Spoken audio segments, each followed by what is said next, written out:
Today's episode is for the 25th day of the month of Cheshvan. Again, I apologize once more for my voice. Still recovering from some cold or something or other.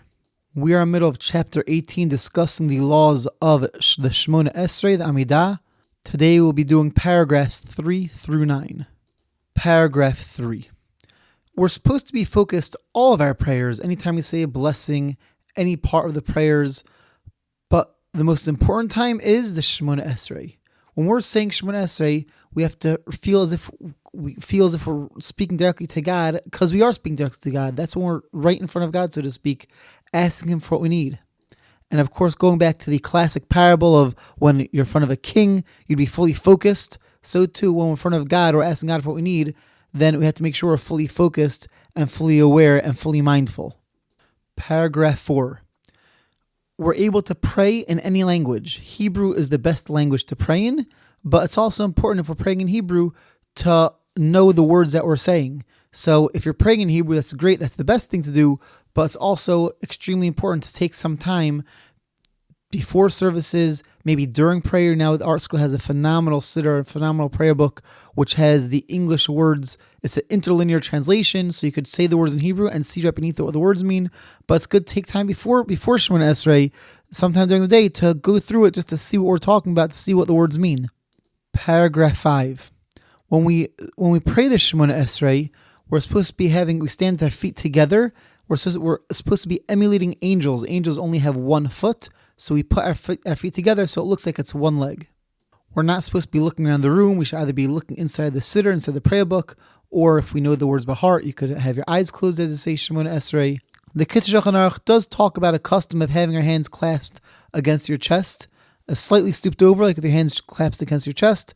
So the Mishnah Berurah says that's in a place where the custom is when you address a great person that you stand like that. I think in America in 2024, that's not the custom. You're speaking to somebody, a great leader or a great person. We don't usually stand like that. So if you want to stand like that, that's fine. But I don't think you have to stand like that. Another thing the Cheshvan mentions over here is that there are different liturgies for the prayers. There's the Ashkenazic liturgy, the siddur that I often quote, the Art Scroll Wasserman siddur. That's an Ashkenazic liturgy.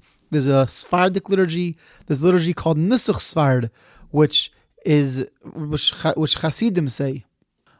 Regardless of the liturgy that you're using is fine, but says the Cheshvan, make sure not to mix up liturgies. Don't pull a line from this one and a line from that one, because each liturgy has its own meaning, its own Kabbalistic secrets underlying all the words. And if we're sticking with liturgy, great, we get all those deeper meanings. But if we're mixing and matching, then we miss out on all that deeper stuff.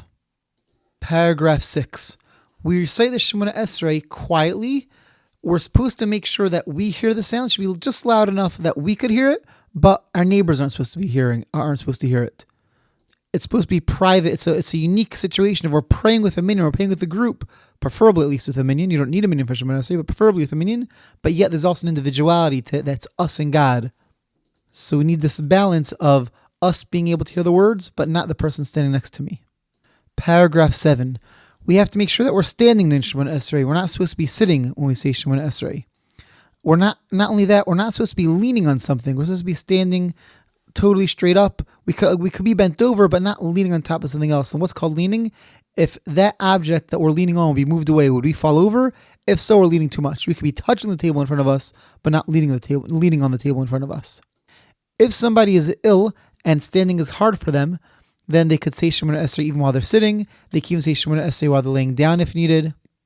If somebody is so ill that they can't say Shemoneh Esrei, then they should at least try to at least think through the words of Shemoneh Esrei.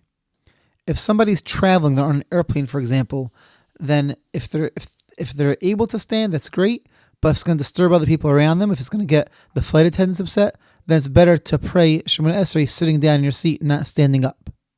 If you're able to stand up for a minimum of the places where we bow in Shemoneh Esrei, then that's great. But if you can't do even for that, then you can't for that. Paragraph 8. One is not supposed to be holding anything in his hands when he's praying Shemoneh Esrei, except for the prayer book itself, of course. If sometimes people have additional prayers that they'll add into Shemoneh Esrei, some personal things, names of people they want to pray for, people that are sick, or etc., things of that nature.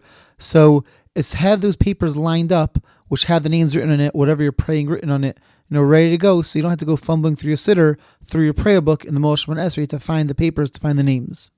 If you're praying at home, not in a shul or anywhere, in a business, wherever it is, but as long as it's not in a shul, then instead of praying like in the middle of the room or just at a table, it's best to be close to a wall, so that it just gives more privacy, gives you the ability to focus. Instead of, you don't have the view of the whole room, so you're going to focus much more on your prayers because there's nothing in front of you to distract you.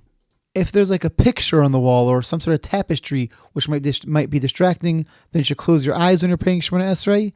If there's a mirror on the wall, then that's not an appropriate place to pray, even with your eyes closed, because during the times of Shemoneh Esrei that you bow, it looks like you're bowing to yourself. You're, so to speak, praying to yourself, and that obviously is inappropriate. This comes up very often, even in a shul, if you have windows in front of the shul that don't have window shades, and it's dark outside and the shul's lit up, so the windows become a mirror. So that's really not appropriate. Really, you should be putting up window shades on those windows so that when you're praying at night, then there's no reflection coming from the window.